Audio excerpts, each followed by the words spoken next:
Sarah Bennett navigated the lamplit streets of Boston's Beacon Hill, her hands still dusted with clay from an evening pottery class. At 34, she valued comfort over couture, her charcoal sweater and worn jeans reflecting a practical spirit rather than her husband's wealth.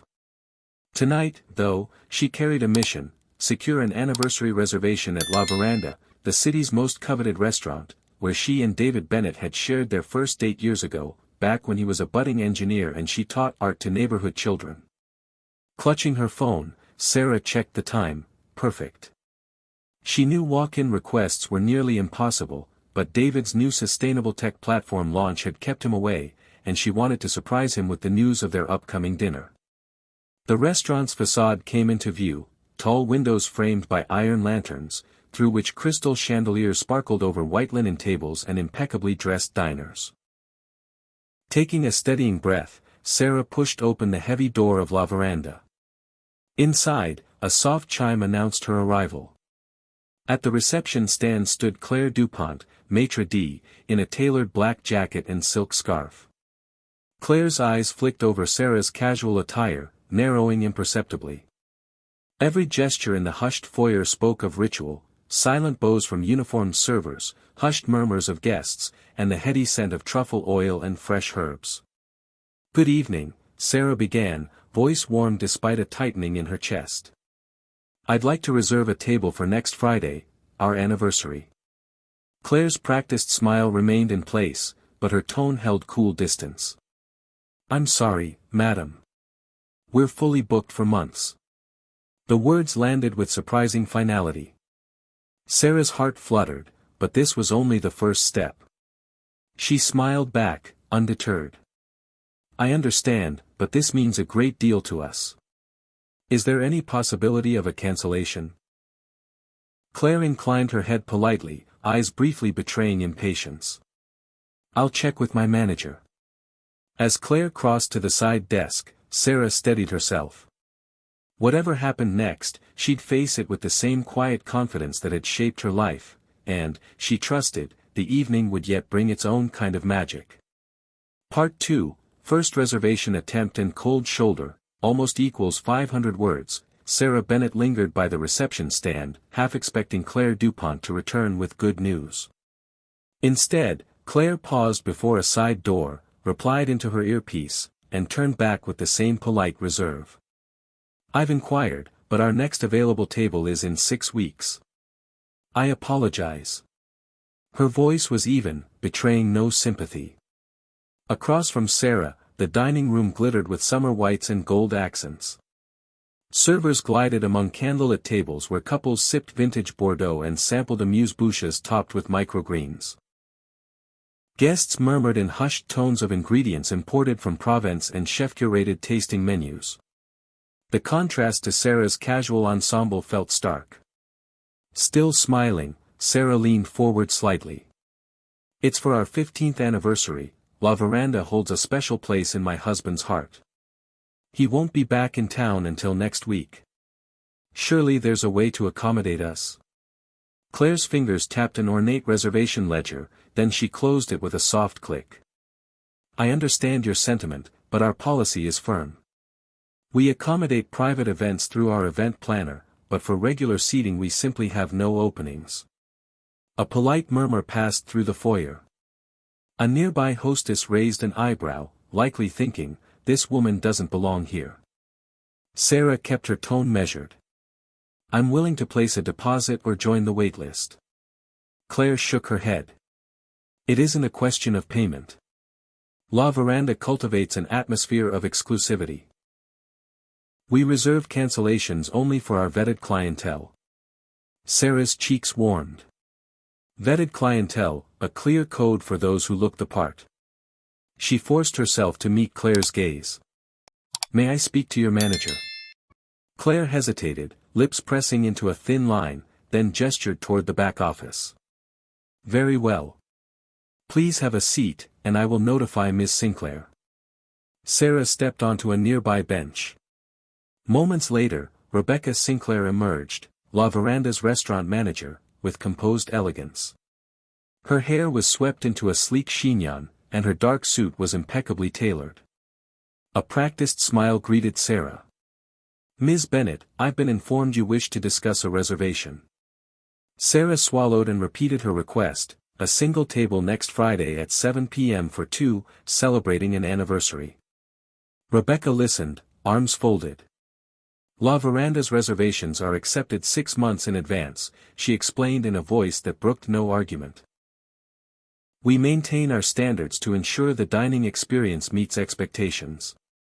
Sarah reached into her purse and produced a crisp invitation from David's office gala, proof of their social standing, and an elegant anniversary card addressed to La Veranda's executive chef. "If that helps," she offered. Rebecca's smile never faltered. "I'm afraid it won't. We hold every reservation to our protocol. I can recommend our sister venue, Latelier, which might have more flexibility." She leaned in slightly. "And they're more welcoming to casual attire." The suggestion stung. Sarah realized that no deposit or credential would override the unspoken dress code. White linen tables had become a barricade against anyone who refused to conform. She clenched her jaw, then forced a nod. "Thank you for your time." Rebecca's expression flickered with relief. As Sarah gathered her things, she noticed the discreet glances of diners, some sympathetic, others amused. Claire Dupont returned to her station without a comment. Sarah managed a curtsy, then stepped into the cool evening air. Her heart pounded, but this chapter was not over. La Veranda might have turned her away, but she still had her next move, inform David Bennett, whose return would change everything. Part 3, VIP Interruption and Snobbery, almost equals 500 words. As Sarah Bennett prepared to leave the foyer of La Veranda, a voice interrupted the hush. "I say, Claire, where is my 1998 Chateau Rougemont?" The speaker was Charles Aldrich, Boston's real estate baron, striding down the center aisle in bespoke tailoring and a silk cravat.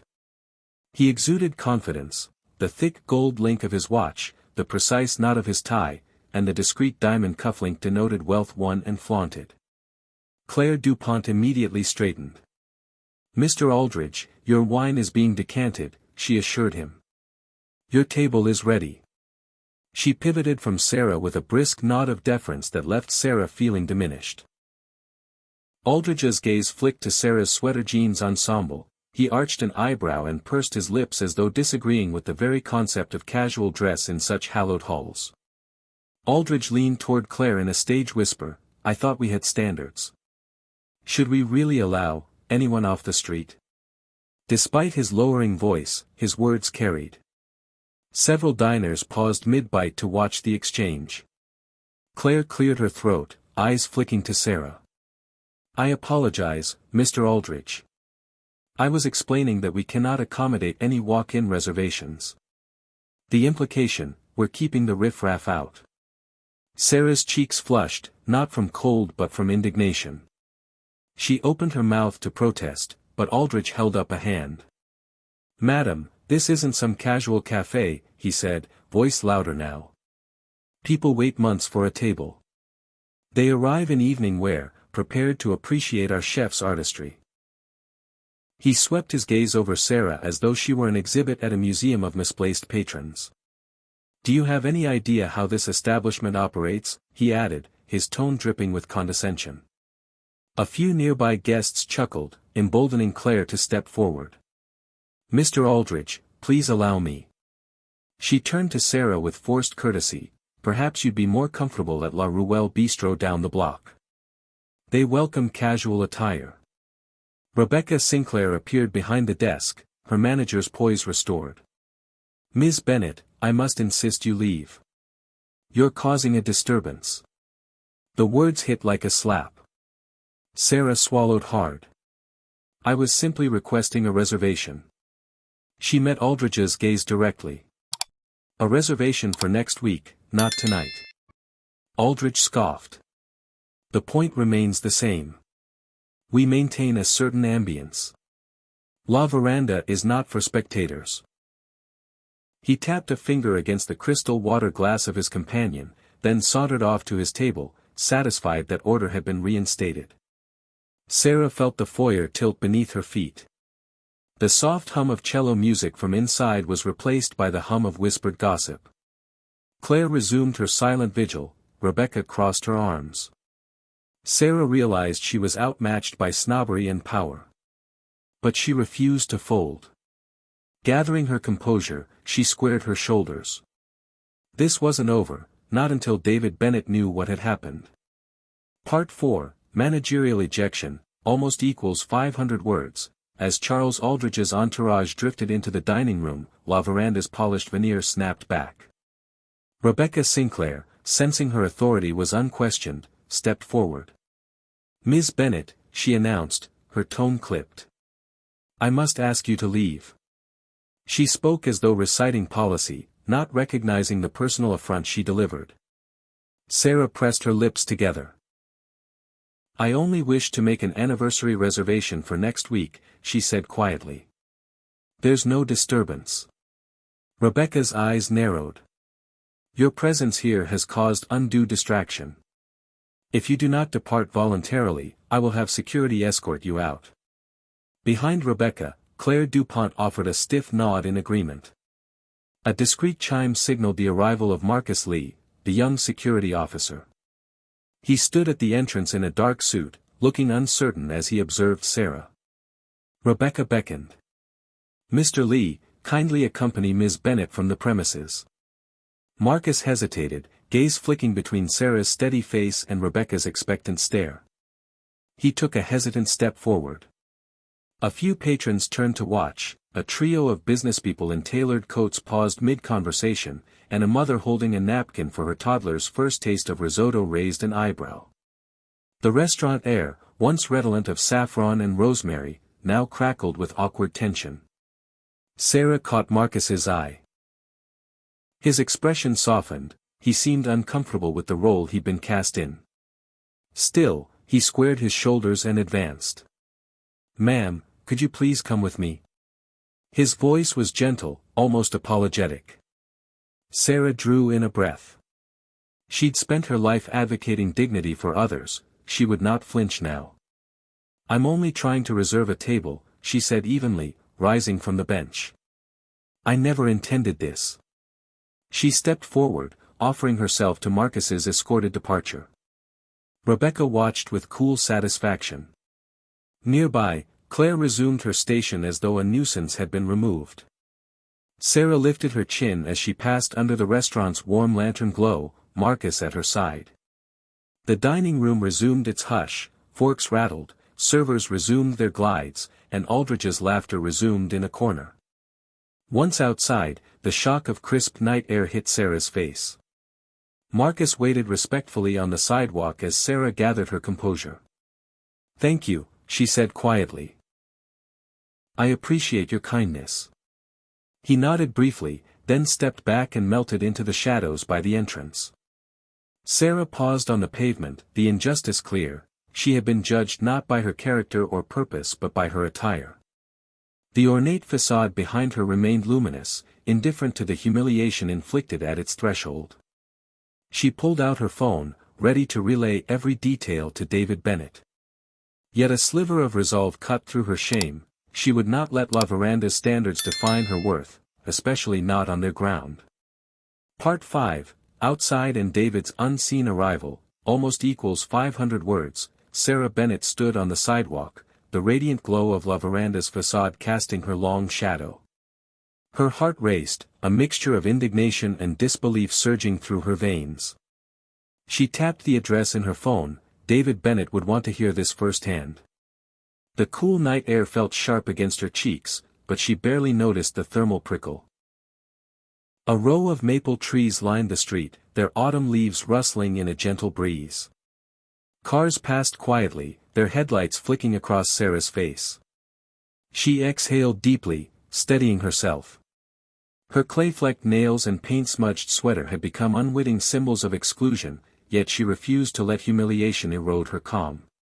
Unaware of her distress, David Bennett concluded his late meeting downtown. As CEO of Greensphere Innovations, a leader in sustainable energy, he seldom left the office early. Tonight, he resolved to surprise Sarah for their anniversary. He'd mentioned her mission to book La Veranda ahead of time, and after wrapping up negotiations, he hailed a cab. Back on Beacon Hill, Sarah's phone buzzed. On my way. Wait outside. Her chest tightened with relief. She pressed yes and slipped the phone into her pocket just as a distant engine hum rose behind her. Turning, she saw a sleek midnight blue sedan coasting toward her. David's signature Tesla Roadster, its LED headlights sweeping the street like soft spotlights. The car glided to a silent stop near the curb. The door opened, and David stepped out in a tailored charcoal coat and crisp turtleneck, holding a single white bloom in his hand. His brow furrowed as he took in Sarah's stance, her posture firm, shoulders squared. "Sarah?" he asked, concern lacing his voice.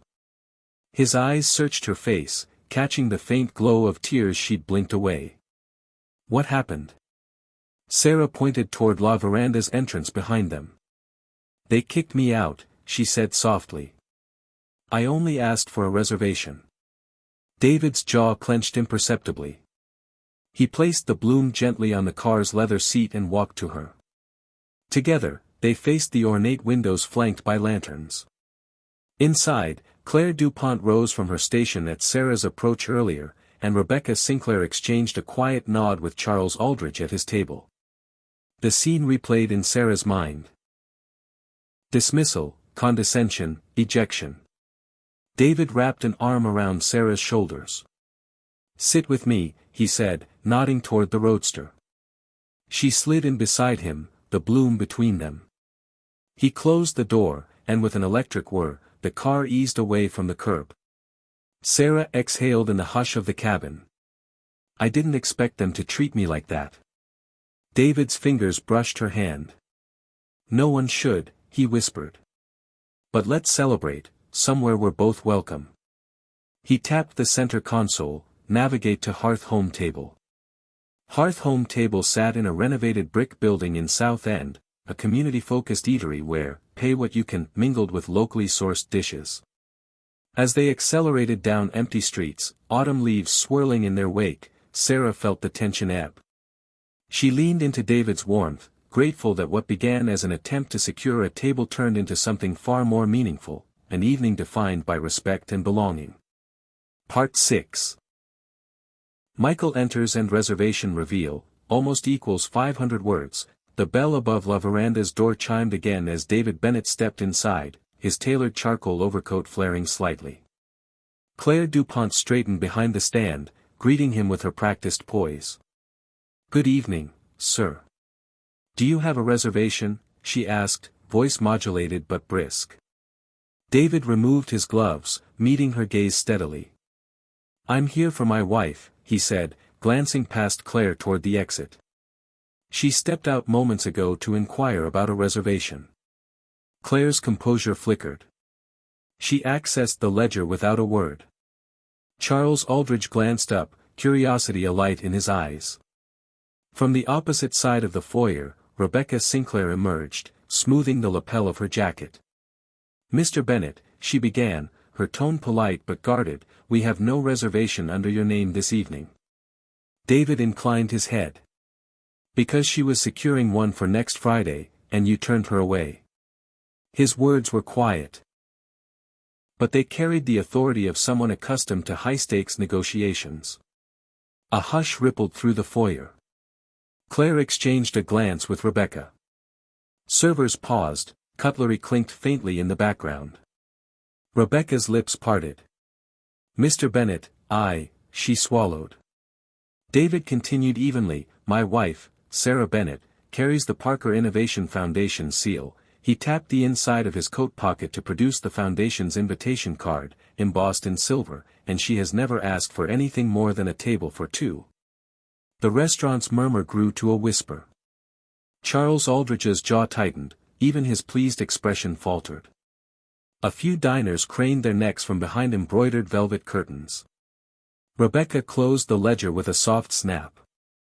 "I apologize, Mr. Bennett. There must have been a misunderstanding." The word rang hollow. David stepped forward. "Ms. DuPont," he addressed the maitre d', I understand La Veranda protects its reputation. But you protect it by excluding those who don't look the part. My wife works with children who have nothing, teaching art and securing resources so they have opportunities. She carries more dignity than any glass of your finest champagne. Claire's poised mask cracked. Her eyes reflected uncertainty. David turned to Rebecca. And you, Miss Sinclair. He waited as she opened her mouth, then closed it, searching for words. Finally, I'm sorry. Her apology sounded small in the space between them. David nodded, finishing the demand. Then please prepare a table for tomorrow night, complimentary. We will dine where respect matters more than wardrobe. He turned to leave, an unspoken thank you in his stride. Back in the foyer, Claire and Rebecca hastily conferred. Charles Aldrich cleared his throat, redirecting attention to his own table. Outside, Sarah watched through the window in the roadster's passenger seat, her hand pressed to the glass. David emerged, opened the door, and offered his arm. Shall we? He asked quietly. Relief and pride warmed Sarah's cheeks. As they stepped past the lantern-lit entrance together, the chime above the door sounded like a bell of vindication. La Veranda's grand facade looked less imposing now, its standards tested and reset in the soft glow of justice. Part 7, Confrontation and Call-Out, almost equals 400 words. Inside La Veranda, the hush deepened. Servers hovered like startled birds. A well-dressed couple near the wine display exchanged concerned glances. At a corner table, Mrs. Evelyn Carter, an elegant patron in silk and pearls, rose from her chair, her cane tapping against the marble floor. Excuse me, she said, voice measured but firm. All eyes turned as she made her way to the reception stand. My husband and I have dined here for over 2 decades, she told Claire DuPont, tone unflinching. We valued the warm hospitality, until tonight. She swept a glance toward Rebecca Sinclair. Tonight, I witnessed an injustice. Rebecca shifted, tugging at her lapel. Mrs. Carter, she began. Evelyn cut her off. I will not remain. My husband and I will take our patronage elsewhere unless you extend a proper apology to Mrs. Bennet and restore her reservation. Her gaze settled on Sarah and David as they passed discreetly through the foyer to their table. A murmur of agreement rippled through the dining room. From the service corridor, Marcus Lee, the security officer, emerged, jacket in hand. His uniform lay folded across his arm. He approached Claire with visible resolve. Ma'am, he said quietly, I cannot continue enforcing a policy that demeans honorable guests. He placed the jacket on a nearby side table. I resign, he announced. The weight of his words carried significance in his measured tone. Dinner plates paused mid-service. Cutlery stilled.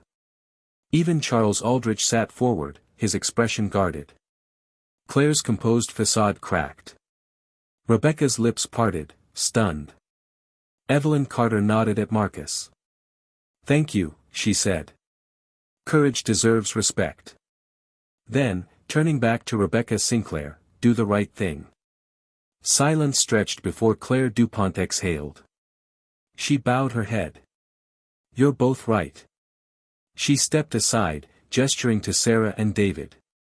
Please, let me accompany you to your table. Rebecca exchanged a glance with Claire, seeking some measure of compliance with the shifting tide. As Sarah and David passed, diners offered small smiles of encouragement. Servers resumed their glides, now stepping aside with genuine deference. Evelyn Carter returned to her seat, chin raised in quiet satisfaction. Marcus Lee gathered his uniform jacket, and with a last nod to the couple at the stand, he slipped out into the night. In that moment, La Veranda's grand foyer transformed into a hall of reckoning. Justice had come not from wealth alone, but from collective compassion, and the bravery to stand up for dignity. Part 8, Refusal and Departure, almost equals 400 words. Sarah Bennet and David Bennet paused at the entrance, where Claire DuPont had gestured toward a corridor leading to a private table. Rebecca Sinclair hovered nearby, anxiety flickering in her eyes. Mr. Bennett, Rebecca ventured, voice tight, we would be honored if you would allow us to host your anniversary dinner tonight, complimentary, of course. David inclined his head thoughtfully. The offer gleamed like a gilded cage. He turned to Sarah, waiting. She met his gaze, her calm resolve shining through. Quietly, she shook her head. Thank you, she replied. But we'll celebrate elsewhere. Rebecca's mouth formed a protest, but David held out a hand. We appreciate the gesture, he added, tone firm yet courteous, but tonight's events have shown us where true hospitality lies. He guided Sarah back through the foyer. Claire and Rebecca fell into step behind them. Outside, the night air welcomed Sarah's casual attire, the softly worn sweater felt right again. David opened the roadster's door and helped her in. Claire DuPont approached the window.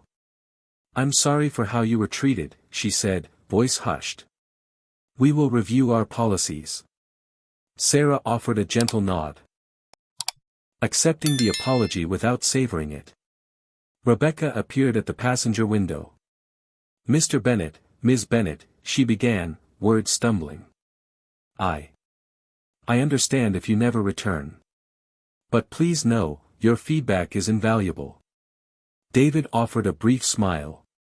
We hope La Veranda will become a place of genuine warmth and inclusion, he said before closing the door. As the electric hum of the roadster carried them away, Sarah exhaled. That was intense, she whispered. David reached across, taking her hand.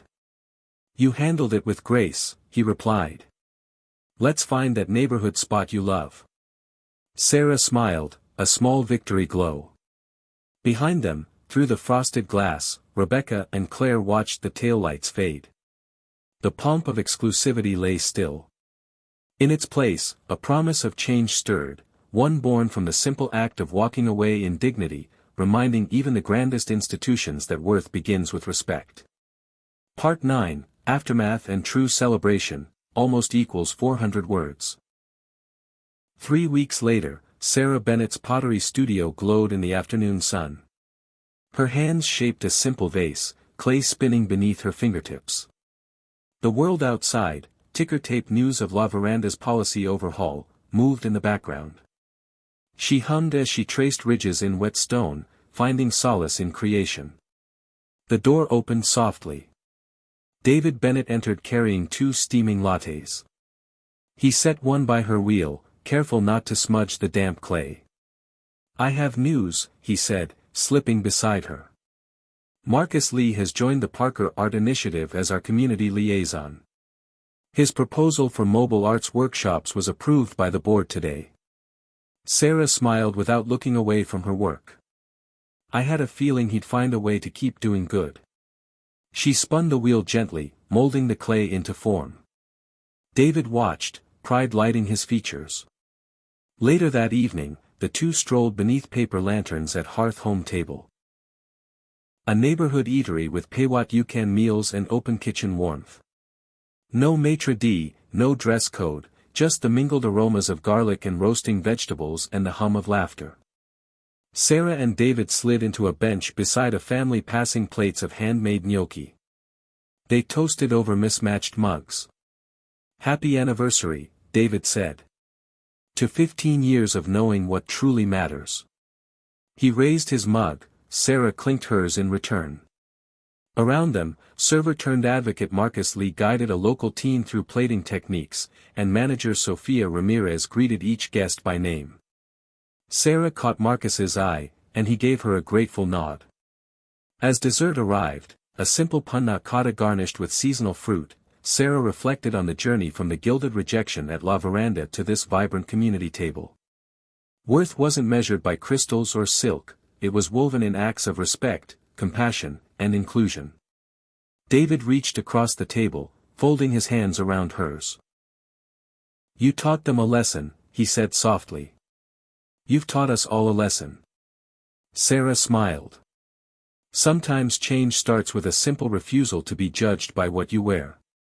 They lingered over the last bites, the cheerful clatter of the open kitchen drifting around them, a living testament that the most meaningful celebrations are those where every person is seen, valued, and welcomed.